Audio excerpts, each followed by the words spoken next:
एक छोटा सा गांव था। जैसे ही सूरज डूबता सब शांत हो जाता।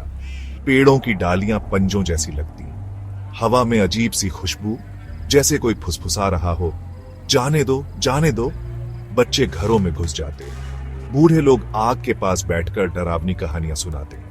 कहानियां चलावा की, जो इंसान का रूप ले लेता था, जो आत्माएं चुरा लेता था। गांव के बाहर एक पुराना कुआं था, सूखा, वीरान। कहते थे वहां चलावा रहता है, कोई उसके पास जाने की हिम्मत नहीं करता था।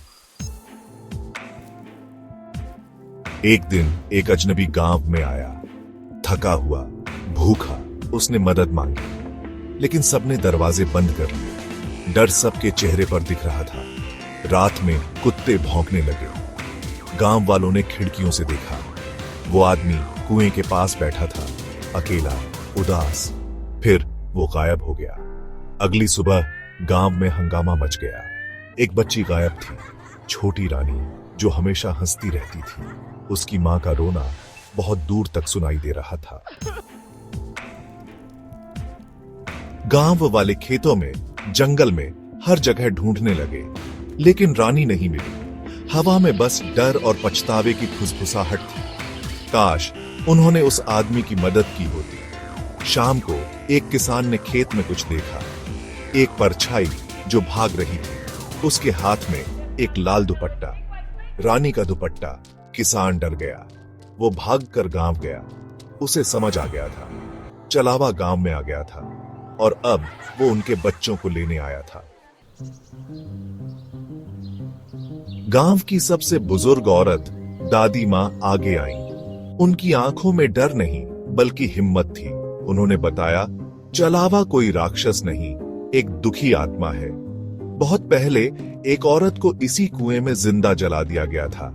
उसका कसूर था, वो डायन थी, लेकिन वो बस एक औरत थी जिसे प्यार और दोस्ती चाहिए थी। मरते वक्त उसने बदला लेने की कसम खाई थी। तब से उसकी आत्मा चलावा बनकर भटक रही है, बच्चों को अपना शिकार बनाती है। दादी मां ने बताया, चलावा को शांत करने का एक ही तरीका है, उसे वो प्यार और दोस्ती देना जो उसे जिंदा रहते नहीं मिली। इसके लिए गांव की सबसे सीधी सादी बच्ची को कुएं के पास एक रात बितानी होगी। गांव वालों ने अपनी नजरें नीचे कर ली। सब समझ गए थे इसका मतलब, लेकिन डर, अपने बच्चों को खोने का डर बहुत बड़ा था। अगली रात एक छोटी बच्ची को कुएं के पास छोड़ दिया गया। उसके मम्मी पापा दूर से देख रहे थे। उनके आंसू चांदनी में मोतियों जैसे चमक रहे थे। रात बहुत डरावनी थी। हवा में सिसकियां और चीखें गूंज रही थीं। पेड़ जोर जोर से हिल रहे थे, जैसे कोई उन्हें उखाड़ फेंकेगा। गांव वाले अपने घरों में छुपे हुए थे, दुआ मांग रहे थे कि सुबह जल्दी हो। गैप 2S, लेकिन सुबह कभी नहीं आई, या शायद आई पर वो बच्ची वापस नहीं आई। उसे ढूंढने पर भी कुछ पता नहीं चला, बस उसकी छोटी सी जूती कुएं के पास पड़ी मिली। गांव वाले सोच में पड़ गए, क्या चलावा अभी भी प्यासा था? क्या उनका बलिदान काफी नहीं था? तभी दादी मां बोली। उन्होंने कहा कि उन्हें एक डरावनी सच्चाई पता चली है। चलावा को शांत करने के लिए सिर्फ प्यार काफी नहीं था, उसे न्याय भी चाहिए था।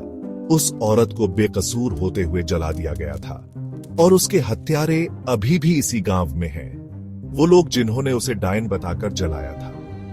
दादी मां ने सबको चौंका दिया। उन्होंने बताया कि उन्होंने ही वो सब देखा था। छोटी उम्र में ही उन्होंने वो भयानक कांड देखा था, लेकिन डर से चुप रही। अब उन्हें अपनी गलती का एहसास हो गया था। चलावा को शांत करने के लिए उन्हें न्याय दिलाना होगा। उन्हें उसके हत्यारों को सजा दिलानी होगी। गांव वालों में हड़कंप मच गया। सब एक दूसरे को शक की निगाह से देखने लगे। सालों से छुपे राज बाहर आने लगे। गांव की शाम फिर से चीखों और इल्जामों से भर गई, लेकिन इस बार ये चीखें डर की नहीं, गुस्से और पछतावे की थीं। चलावा ने उन्हें अपने अतीत का सामना करने पर मजबूर कर दिया था। क्या गांव वाले अपने पापों की माफी मांग पाएंगे? क्या चलावा को आखिरकार शांति मिलेगी? या उसका गुस्सा हमेशा के लिए इस गांव पर छाया रहेगा, ये तो समय ही बताएगा। लेकिन एक बात पक्की थी कि इस रात के बाद कुछ भी पहले जैसा नहीं रहेगा।